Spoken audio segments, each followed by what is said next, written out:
I hope अगर आप इस सीरीज में चैप्टर 3 तक पहुंचे हैं तो आपको पहले का आइडिया होगा कि ये सीरीज अपना स्टार्ट करने का पर्पस क्या था। अगर नहीं है तो मैं थोड़ा सा बेसिक आइडिया दे देता हूँ, अगर आपने पहले वाली वीडियो नहीं देखी है तो। देखिए, ये सीरीज है अवेयरनेस के लिए, फाइनेंशियल अवेयरनेस के लिए। बहुत सारे न्यूज आर्टिकल्स आप देखना, आप देखोगे कि फाइनेंस फील्ड में 18 लाख जॉब्स खाली पड़ी है, जस्ट नॉट बिकॉज की अनएम्प्लॉयमेंट है इंडिया में। इंडिया की पब्लिक अनएम्प्लॉयबल है। Try to understand this thing कि पब्लिक ही अनएम्प्लॉयबल है, स्किल नहीं है एज पर इंडस्ट्री। उसके लिए सेबी का अपना इनिशिएटिव है, NISM। ओके, एजुकेशन बॉडी है सेबी की। वो ट्राई कर रहे हैं कि थोड़ा अवेयरनेस फैला पाए, थोड़ा सा नॉलेज स्प्रेड कर पाए, स्किल बिल्ड कर पाए लोगों में। सो उसी का एक पार्ट है कि उनका कोर्स है, हम इसकी प्रिपरेशन कर रहे हैं अभी और हम इसका एग्जाम दे सकते हैं। After that we will be government certified by SEBI and we can go for jobs like in entry level jobs in financial markets. Paper का पैटर्न इधर दिया हुआ है और ये जो कॉम्पिटिशन अपन हेल्ड कर रहे हैं इसके बारे में यहाँ पे डिटेल्स दी हुई है। तो चलिए शुरू करते हैं अपना चैप्टर 3। क्वेश्चन 1 क्या है? विच of the following best describes a forward contract. Forward contract, सबसे पहली बात फॉरवर्ड कॉन्ट्रैक्ट क्या होते हैं अपने को ये पता होना चाहिए। अपन ऑप्शन देख लेते हैं, उससे एलिमिनेट करना शुरू करते हैं और राइट ऑप्शन को क्लिक करते हैं। An agreement traded on exchange to buy और sell an asset in the future at a predominated price. Okay, क्या लिखा हुआ है? Agreement traded on exchange. सबसे पहली बात तो फ्यूचर्स कॉन्ट्रैक्ट जो होते हैं वो ट्रेड होते हैं किस पे? एक्सचेंज पे। फॉरवर्ड्स नहीं होते। स्टैंडर्डाइज वो भी नहीं होते। दोनों ऑप्शन गलत। ओके, क्योंकि standardize contract are design by regulatory bodies like SEBI and all. Okay, exchanges और फॉरवर्ड्स भी स्टैंडर्डाइज नहीं होते। Third option, a private agreement between two parties to buy और sell an asset at a future date at the price agreed upon today. Fine, ये वाला option सही है। Over the counters में ट्रेड होते हैं, दो पार्टीज होती है यहाँ पे, ठीक है, जो आपस में कस्टमाइजेबल कॉन्ट्रैक्ट को ट्रेड करती हैं। P1 P2 दो पार्टीज है, ठीक है। ओवर द काउंटर ट्रेड होता है forward contract. Spot market transaction नहीं, वो भी नहीं होता। तो हमारा ऑप्शन सी क्या हो जाएगा? आंसर। मैं आंसर इस वाले कॉर्नर में लिख देता हूँ, answer option C. What is the key difference between forwards and future contract? Key difference find out करना। पहला option, future contracts are traded on exchange, ठीक है, while forwards are not. Okay, forward contracts are standardized, नहीं, futures are standardized. Okay, future contract जो है वो standardize होते हैं, forwards not. Forward contracts are settled daily and futures on maturity. ये option में फॉरवर्ड कॉन्ट्रैक्ट जो वो मैच्योरिटी पे सेटल होते हैं, फ्यूचर्स जो है वो डेली, फ्यूचर्स डेली सेटलमेंट होता है मार्क टू मार्केट के बेसिस पे। Okay, D option, forward contracts always involve physical delivery while futures do not. तो क्या ऑप्शन सही होगा इसमें? अगर हम ध्यान से देखेंगे तो यहाँ पे हमारा आंसर क्या हो जाएगा? First one, future contracts are standardized and trade while forwards are over the counter. ये वाला ऑप्शन सही है। ये भी गलत, ये भी गलत, ये भी गलत। Which of the following is disadvantage of forwards contract? Okay, option तो आंसर लिखना भूलिए, answer would be option A. Okay, which of the following is a disadvantage of forward contract? Forward contract की डिसएडवांटेज क्या है हमें वो बतानी है यहाँ पे। First option, high level of customization, disadvantage बतानी है ना। Okay, high counter party risk, lack of market accessibility, low transaction cost. Disadvantage ये है कि इसमें काउंटर पार्टी रिस्क बहुत ज़्यादा होता है, दो पार्टीज के बीच में कॉन्ट्रैक्ट ट्रेड होता है और ये इसका सबसे बड़ा रिस्क है। नेक्स्ट क्वेश्चन पे चलते हैं। What ensures the performance of a future contract? Future contract की परफॉर्मेंस अपन कैसे ट्रैक करते हैं? First option, trust between two parties, the clearing house associated with the exchange, the collateral provided by the buyer, the daily interest payment. What ensures the performance of a future contract? एक future contract है हमारे पास, उसकी performance अपने कैसे देखते हैं? Option B, clearing house associated with the exchange. Fine, clearing house act as guarantor for future contract that at the time of maturity they will settle this. Risk mitigation के लिए ही अपन क्लियरिंग हाउस अपने लिए helpful होता है। Next, move ahead. Forward contract are typically used for speculation, arbitrage, risk management by hedging, generating fix risk. अगर मैं आपको एक मतलब आप सबके लिए बहुत इंपॉर्टेंट चीज है कि जो डेरिवेटिव्स थे, introduction of derivatives to the markets was for risk management purpose. लेकिन आज के दिन में अगर आप नोटिस करेंगे तो निफ्टी के अंदर सबसे रिस्कियर सेगमेंट ये है। Risk management purpose was the main to mitigate risk, okay, by the hedging. The payoff for a long future position at expiration is, expiry के ऊपर लॉन्ग फ्यूचर का वो क्या होगा? लॉन्ग फ्यूचर में आप क्या करते हो? लेट्स अज्यूम एक केस बिल्ड करते हैं। लॉन्ग फ्यूचर, आपने किसी XYZ का फ्यूचर लॉन्ग किया है एसेट का, कितने रुपए पे? एक्स अमाउंट पे। आपने एक्स अमाउंट पे करी, पे ऑफ कैसा आएगा? यहाँ से अगर मार्केट ऊपर जाने लगा तो आपको प्रॉफिट होना शुरू हो जाएगा। यहाँ से जो ऊपर जाने लगेगा तो आपका प्रॉफिट बढ़ने लगेगा। जैसे मान लो आपने एक्स पे एंट्री करी तो उसके बाद प्रॉफिट्स बढ़ने लगेंगे। लेकिन बाई चांस अगर आपके अपोजिट आता है मार्केट तो क्या होगा? आपका एक्स अमाउंट तक का आपका लॉस हो जाएगा। तो what we call it, options check करिए अभी। आपने जो एक्स अमाउंट पे किया वो चली जाएगी अगर आपका अगेंस्ट आ गया तो। 0 regardless of price, positive if the spot price is above the future price.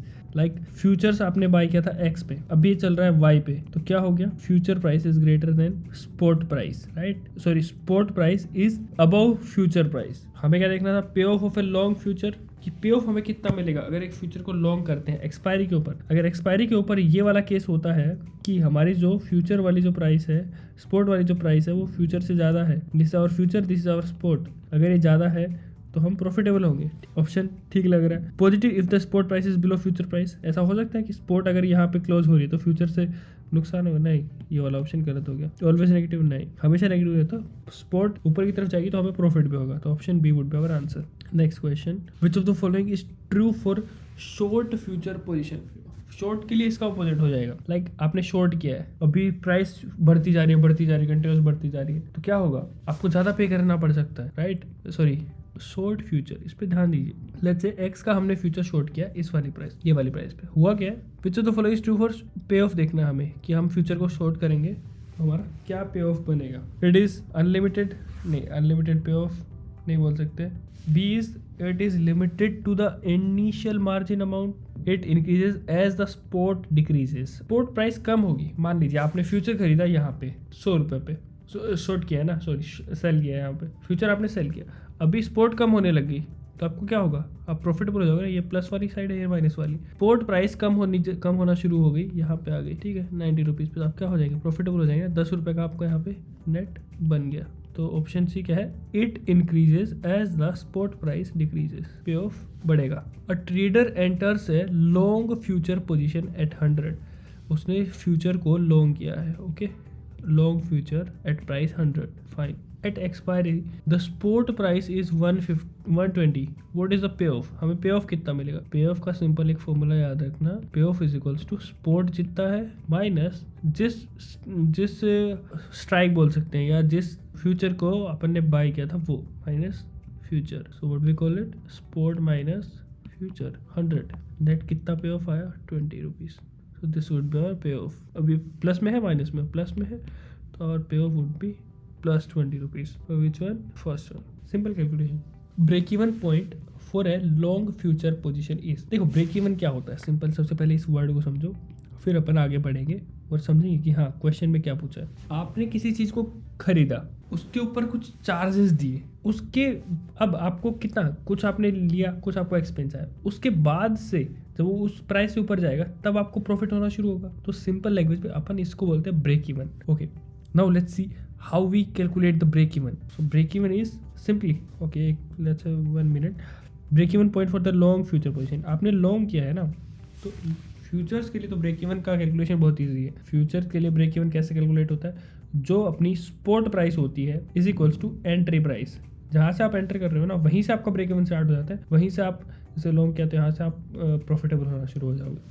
Simple, long future का ब्रेक इवन इक्वल होता है उसके। Which of the following tool is most effective to visualize future pay off, कौन सा tool सबसे effective है। बार charts, ये जो अपन ने टेक्निकल एनालिसिस में अपन देखते हैं कैसे बार्स बनती है। Line graph, what do you think, no. Pay off chart, okay, pay off में वो क्या पता चलता है, यहाँ से एंट्री हो रही है तो इसके बाद प्रॉफिट होगा, इसके बाद लॉस होगा, ये सारा data, so what do call pay off chart, okay. Scatter plot, scatter plot कैसा होता है, जैसे एक अपन एवरेज लाइन निकालते हैं उसके आसपास डॉटेड से ऐसे काउंट करके, तो ये हमारा हो गया स्कैटर प्लॉट। तो कौन सा बेस्ट ऑप्शन होता है, डेफिनेटली पे ऑफ। इतनी देर से अपन पढ़ रहे हैं बार बार कि हमारा पे ऑफ जो है उस चार्ट से अपने को बेस्ट तरीके से अपन विजुअलाइज कर सकते हैं कि हाँ कितना प्रॉफिट होगा, कितना लॉस होगा। What does the cost of carry model calculates in the future pricing, okay, इस वर्ड पे ध्यान दो, कॉस्ट ऑफ कैरी क्या होता है। फाइन, जैसे आपने वीट की एक बोरी खरीदी, ठीक है, अभी आपको बेचनी है 2 महीने बाद, आफ्टर 2 months, तो क्या होगा, इसका मेंटेनेंस भी तो लगेगा, इसको आप जहाँ पे रखेंगे उसका रेंट लगेगा, ठीक है, प्रिजर्वेटिव्स लगेंगे,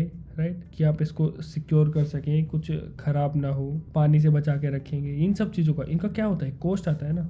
तो वीट की जो प्राइस थी जैसे हमारे तो 2000 रुपये की थी, प्लस उसकी जो कॉस्ट ऑफ कैरी है उसको जोड़ के अपन आगे वाले को प्राइस बताएंगे 2 महीने बाद की। तो सिंपल मार्केट्स में होता है, यहाँ पे बस जो कॉस्ट आती है, cost of carry, it would be in the form of interest rate. Now let's come on to the question, what does the cost of carry model calculate in future pricing. Future pricing के अंदर cost of carry क्या model है, profit margin for the exchange, नहीं। Difference between the spot price and the future price, नहीं। The interest, ये तो अपना pay off होता है ना वैसे, the interest and the storage cost associated with the holding, आ गया अभी, इंटरेस्ट और the storage cost associated with the holding the underlying asset. Underlying asset को ऐसे संभाल के रखने में जो भी कॉस्ट आएगी उसे हम क्या बोलते हैं, cost of carry. The margin requirement for future trading, नहीं। If the spot price of a stock is 1000, okay, let's note it down. Spot price is 1000. Currently spot 1000 rupees weight. The risk-free rate of return is 5%. Fine. Annually. What is the theoretical price of the 1 year future contract? Fine, अब हमें 1 साल के future contract की price बतानी है। जोड़ दो ना, सिंपल है। कॉस्ट ऑफ कैरी कितना चार्ज लगेगा, अगर अपने को इतना मिल रहा है तो देखो future price would be something like that spot price जितनी भी चल रही है into 1 plus cost of carry, sorry ये rate of return 0.05%, what it would be 1050। Simple, which one? Option B. 1000 रुपए का एक स्टॉक की प्राइस है, अपने को 1 साल बाद की उसके फ्यूचर की प्राइस कैलकुलेट करनी है। फ्यूचर प्राइस कितना लेना चाहिए अपने को, तो सिंपल क्या हो जाएगा, इतना स्पॉट है इंटू जितना उस पर खर्चा लगेगा, simple 1 into 1000 into 1 plus 0.05 risk free rate of return, तो हमारा क्या आ जाएगा, फ्यूचर की प्राइस आ जाएगी। Simple. When the future price is less than the spot price, okay, ये आपका फ्यूचर की प्राइस है और ये लेस देन है स्पॉट की प्राइस से। So market is in, future की प्राइस अगर ज्यादा रहती है तो we call it contango market, okay. जब कम होती है तो what we call it, backwardation market. हमें क्या देखना है, फ्यूचर की प्राइस जब स्पॉट से कम है, तो हमारा आंसर क्या हो जाएगा, option B. Answer would be option B. Fine. Arbitrage क्या होता है, आर्बिट्रेज तो अपॉर्चुनिटी होती है कि एक मार्केट से खरीद के, जैसे ये एक एनएससी है, ये बीएससी है, आपने एनएससी से कुछ खरीदा और आपने बीएससी में बेच दिया, क्यों? बिकॉज प्राइस का डिफरेंस था। यहाँ पे कोई चीज़ 10 रुपए की मिली, यहाँ पे 10 रुपये 50 पैसे की मिल रही है, तो यहाँ से बाई किया, यहाँ पे सेल कर दिया, तो आपको क्या बन गया, 50 पैसा बन गया। उसे अपन बोलते हैं आर्बिट्राज। डिसइक्विलिब्रियम क्या होता है, कई बार मार्केट में सप्लाई और डिमांड जो है वो मिसमैच हो जाती है, ठीक है। सप्लाई के हिसाब से डिमांड नहीं रहती, कभी डिमांड के हिसाब से सप्लाई नहीं रहती, तो उसे अपन डिसइक्विलिब्रियम बोलते हैं। What factor does not affect the future pricing? Future pricing को कौन सा फैक्टर अफेक्ट नहीं करता है? फर्स्ट वन इज डिविडेंड, नहीं उसका कोई रोल नहीं है। Interest rates, okay, we can consider this one. Next one is market sentiments and fourth one is storage cost. हमें क्या बताना है कि which factor does not affect future pricing. Future pricing is based on quantifiable factors, like जिसको अपन quantify कर सके, ठीक है। So it would not depend on C, because ये सारी क्वान्टिफाई हो सकते हैं बट ये वाला क्वान्टिफाई नहीं हो सकता, तो our answer would be option C. Because market sentiments को अपन कैसे चेंज करें नंबर्स के अंदर, नहीं कर सकते, simple. What is the arbitrage opportunity if future contract is overpriced? Okay, अगर फ्यूचर कॉन्ट्रैक्ट की जो प्राइस है ओवर प्राइस है, तो हमें आर्बिट्रेज की अपॉर्चुनिटी कैसे मिल सकती है, कैसे बना सकते हैं? Like look at this, first option, buy future. आप फ्यूचर खरीद ले रहे हैं, सेल द अंडरलाइंग एसेट। क्या होगा, फ्यूचर महंगा होता है ना, तो हमें क्या करना चाहिए था, फ्यूचर को सेल करना चाहिए था, because at the end of expiry क्या होता है, देखो ये स्टॉक है, ये स्टॉक फ्यूचर है, ओके। स्टॉक है अगर मान लेते हैं 100 रुपए का, तो स्टॉक फ्यूचर मिलेगा 105 रुपए का। केस वन क्या बोल रहा है, इसको बाय करो, ठीक है, और 100 रुपए को सेल कर दो। मैच्योरिटी पे क्या होगा, दोनों मर्ज हो जाएंगे, तो हमें नेट क्या हो जाएगा, 5 रुपए का नुकसान हो जाएगा, -5 रुपए। तो कुछ फायदा नहीं हुआ ना, आर्बिट्रेज से तो हमें पैसा बनना चाहिए। सेल द फ्यूचर, इसको सेल कर दो और इसको बाय कर लो। At the end of maturity क्या होगा, दोनों मर्ज हो जाएंगे। मान लेते किसी भी एक प्राइस पे आके मिले, जैसे 102 रुपए पे आके मिले, इससे हमें कितना पैसा बना, 2 रुपए बना, इससे कितना बना, 3 रुपए बना, +3 नीचे है ना, ये सेल किया हुआ है। मान लेते हैं कि ये 110 पे जाके सेटल हुआ, इस पे कितना पैसा बना, 10 रुपए बना, इस पे कितना गया, 5 रुपए गया। नेट अभी भी हमारे पास कितना बच रहा है, 5 ही बच रहा है। मान लेते कि 95 हो गया, ठीक है, eight the end of the maturity अगर ये 95 हो गया, तो हम क्या करेंगे, तो हमें यहाँ पे 5 रुपए का नुकसान होगा, यहाँ पे 15 रुपए का फायदा होगा कि सेल किया हुआ है, तो नेट हमारे पास फिर भी 5 रुपए बचे। आर्बिट्राज अपॉर्चुनिटी बी वाले ऑप्शन में बनेगी। ये भी गलत है, आर्बिट्राज बन रही है, फाइन, ये दोनों गलत हो गए। Which type of contract requires physical delivery of the underlying asset? किस टाइप की कॉन्ट्रैक्ट को अंडरलाइंग एसेट की डिलीवरी की रिक्वायरमेंट पड़ती है? First one is commodity futures, equity futures, index futures, all of the above. Commodity futures जो है वो ऑलमोस्ट टाइम फिजिकल डिलीवरी की रिक्वायरमेंट होती है उनमें, क्योंकि आप समझिए कि डेरिवेटिव्स और ये सब जो कहाँ से आया था, डेरिवेटिव्स की डिस्कवरी ही कमोडिटी मार्केट से कनेक्टेड है, वहीं से डेरिवेटिव्स का इंट्रोडक्शन हुआ था फ्रॉम कमोडिटीज मार्केट। तो ये हमें किस में सेटल करना पड़ता है, ये एसेट के अंदर सेटल करना पड़ता है। ये सब तो कैश में सेटल हो जाएगा, इक्विटी, इंडेक्स, फ्यूचर, ये सब। बाकी कमोडिटीज जो है वो फिजिकली सेटल करनी होती है हमें। What is the underlying asset in an index future contract? Index का एक फ्यूचर कॉन्ट्रैक्ट है अपने पास, जैसे निफ्टी का अपन ले लें, जैन का फ्यूचर कॉन्ट्रैक्ट ले लें, उसका अंडरलाइंग एसेट क्या है? सिंपल। निफ्टी है ना, इंडेक्स फ्यूचर का क्या हो गया, इंडेक्स हो गया ना। First one is single stock, गलत। A group of stocks representing a specific index, option B is answer, simple. Equity future contracts are typically traded in OTC markets, cash settled at expiration, physical delivery based contract, non standardize. Standardize भी हैं, ठीक है, standardized है ये future contracts हैं। Physical delivery नहीं होती, cash settle होते हैं, तो ये भी ऑप्शन हो गया ना, कैश सेटल एट एक्सपायरी। और ट्रेडेड इन ओटीसी मार्केट नहीं, ये एक्सचेंज ट्रेडेड इंडेक्स होते हैं।